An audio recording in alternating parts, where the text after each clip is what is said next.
আসন্ন ত্রয়োদশ জাতীয় সংসদ নির্বাচন সুষ্ঠু, অবাধ ও শান্তিপূর্ণভাবে সম্পন্ন করার লক্ষ্যে যশোর-১ আসনে বিজিবি মোতায়েন করা হয়েছে।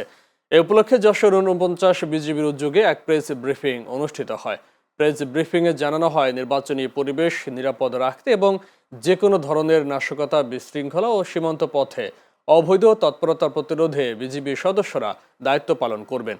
ভোট গ্রহণ পূর্ববর্তী সময় থেকে শুরু করে ভোট গ্রহণ এবং পরবর্তী সময় পর্যন্ত বিজিবি সর্বোচ্চ সতর্ক অবস্থানে থাকবে।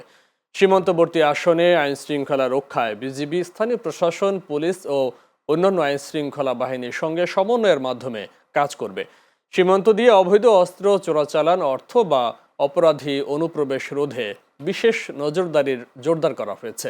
যশোর ৪৯ বিজিবির পক্ষ থেকে জানানো হয়, জনগণের ভোটাধিকার নির্বিঘ্ন ও নির্ভয়ে প্রয়োগ নিশ্চিত করাই তাদের মূল লক্ষ্য।